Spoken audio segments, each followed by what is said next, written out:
నమస్కారం సార్. నమస్తే. Sir BRS ఖాళీ అయిపోతుంది. అటు చూస్తే కేకే అండ్ కడియం శ్రీహరి, కడియం కావ్య వీళ్ళంతా కూడా కాంగ్రెస్ పార్టీలో జాయిన్ అవ్వడం చూస్తున్నాం.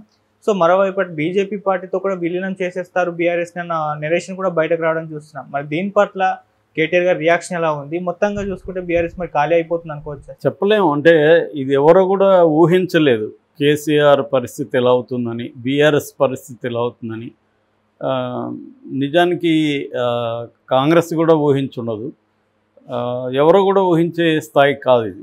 ఎందుకంటే మామూలుగానే కేసీఆర్కి ఉండే ఒక ఆయన చుట్టూ ఉండే ఒక మిత్ ఏదైతే ఉందో, అంటే కేసీఆర్ ఏదైనా సాధించగలడు, ఆయన గొప్ప వ్యూహకర్త, స్ట్రాటజీలు వేయగలడు, లాబీయిస్టు, సోనియా గాంధీ లాంటి పవర్ఫుల్ వ్యక్తిని ఆయన బుర్డీ కొట్టించాడు, అసలు అసాధ్యం అనుకున్న తెలంగాణ సాధ్యం కావడానికి ఆయన ప్రధాన పాత్ర వహించాడు, ఇవన్నీ చెప్తారు. సో వాటన్నిటిలో కూడా ఎంతో కొంత నిజమైతే ఉంది. కానీ అలాంటి కేసీఆర్ ఈ 10 ఏళ్లలో ఈ స్థాయి పతనం అనేది 10 ఏళ్లనే కాదు, ఆయన 20 ఏళ్లలో కూడా, ఆయన పార్టీ పెట్టిన తర్వాత కూడా ఈ స్థాయి పతనం ఎప్పుడూ లేదు. అది ఏ స్థాయిలో ఉందంటే చివరికి కేశవరావు ఆయన ఈరోజు వెళ్ళిపోయాడు. ఆయన ఇంటర్వ్యూ ఇందాకే నేను చూశాను. దీంట్లో ప్రొఫెసర్ నాగేశ్వర్తో ఆయన ఇంటర్వ్యూ చూశాను. అట్లాగే కడియం శ్రీహరి, కడియం కావ్యకి ఎంపీ టికెట్ ఇచ్చారు వరంగల్ నుంచి. ఇచ్చిన తర్వాత కూడా ఆమె లెటర్ రాసి నేను వెళ్ళిపోతున్నాను అని చెప్పి వాళ్ళిద్దరూ వెళ్ళి కాంగ్రెస్ని కలిశారు. అట్లాగే కేకే కూతురు కూడా ఇక్కడ మేయర్, ఆమె కూడా వెళ్ళిపోయింది, విజయలక్ష్మి. ఇంకా చాలామంది వెళ్ళిపోయారు ఆల్రెడీ. ఇవన్నీ ఇప్పుడు చెప్పిందంతా నిన్న ఈరోజు డెవలప్మెంట్స్ చెప్తున్నాను.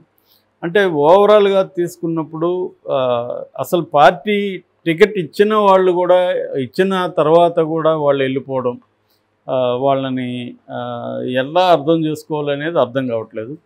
నిన్న కేకే వెళ్ళి కలిసినప్పుడు కూడా కేసీఆర్ తిట్టాడని కోపం చేసుకున్నాడని, దాంతో మధ్యలోనే కేకే లేసి వచ్చేస్తాడని చెప్తున్నారు.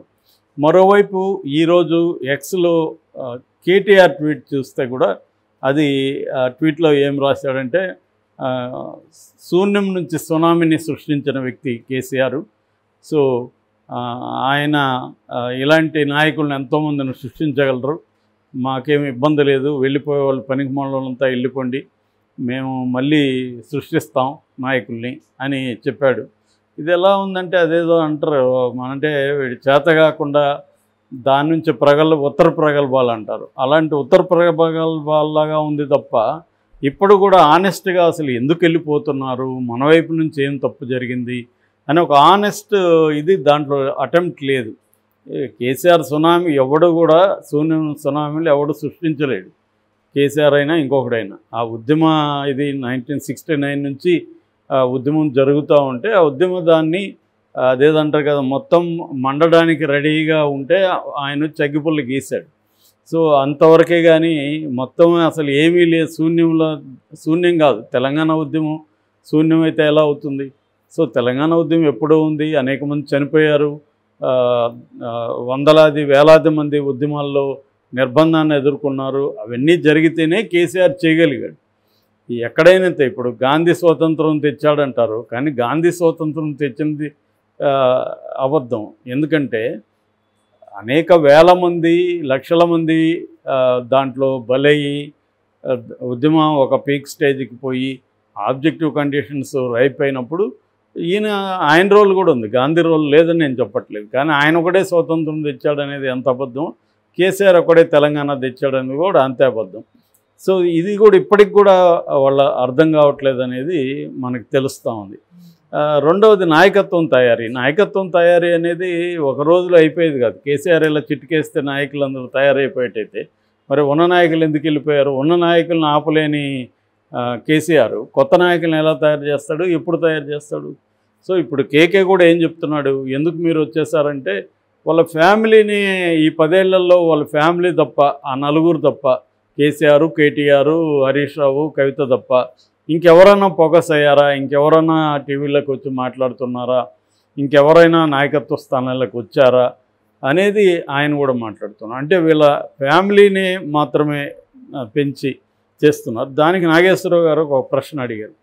ఇదే విమర్శ మీరు ఇప్పుడు కాంగ్రెస్లో చేరుతున్నారు కదా, మరి రాహుల్ గాంధీ మీద కూడా ఉంది కదా అంటే, కనీసం రాహుల్ గాంధీ దీంట్లో మార్పు వచ్చింది, ఒక ఖర్గే లాంటి వాళ్ళు నేషనల్ ప్రెసిడెంట్ చేసుకోగలిగారు.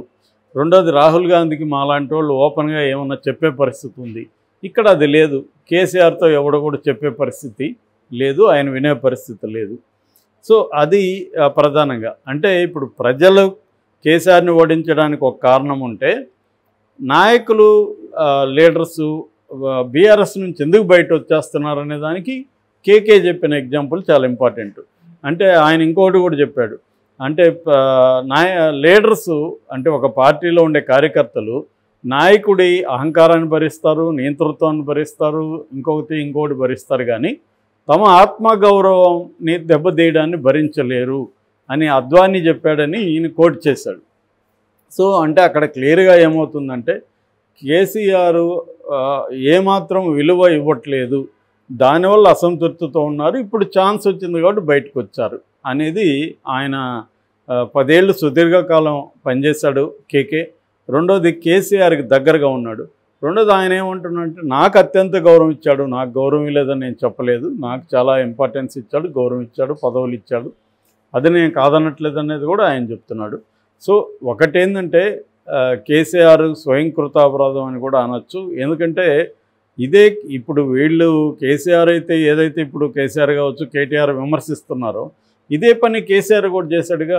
తనతో పాటు ఉద్యమంలో ఉండి ఈయన చెప్పే సునామీ సృష్టించితే, ఆ సునామీ సృష్టించడానికి కేసీఆర్తో పాటు అనేక మంది పనిచేశారు కదా, వాళ్ళందరినీ పక్కన పెట్టి ఎవడోనో ఉద్యమ వ్యతిరేకులంతా కూడా తీసుకొచ్చి వాళ్ళకి మినిస్టర్లు పెద్ద పదవులు ఇచ్చి చేయలేదా కేసీఆర్? అట్లాగే వేరే ఇటు తెలుగుదేశం కాంగ్రెస్ చివరికి సిపిఐ నుంచి కూడా లాగేయలేదా? అవసరం లేకుండా కూడా 88 మెజార్టీ ఉంటే, నిజానికి 60 మ్యాజిక్ ఫిగర్ అయితే 88 ఆయనకుంది, అయినా కూడా తను అందరినీ లాగేయలేదా? మరి అప్పుడు అవన్నీ న్యాయమైనప్పుడు ఇది ఎందుకు న్యాయం కాదు?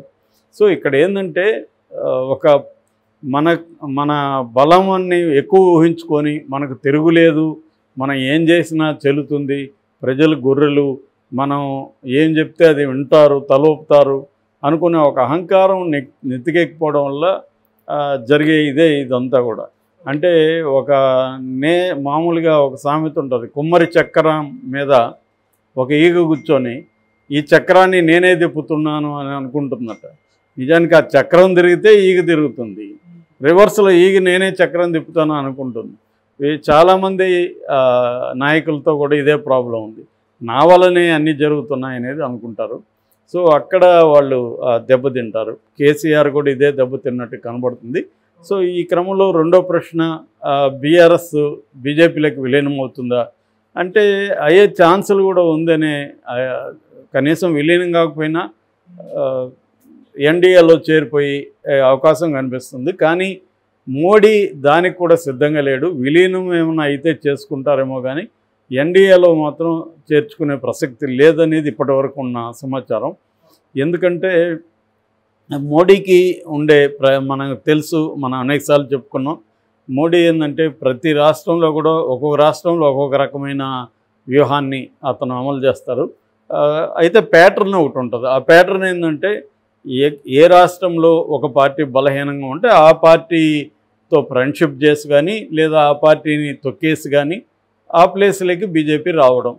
సో వచ్చిన తర్వాత ఇంకొక పార్టీ ఉంటే దాన్ని ఎదుర్కోవడం, లేదా దాన్ని తమతో కలుపుకోవడం, ఇలాంటి 3-4 రకాల వ్యూహాల్ని వాళ్ళు అమలు చేస్తూ ఉంటారు.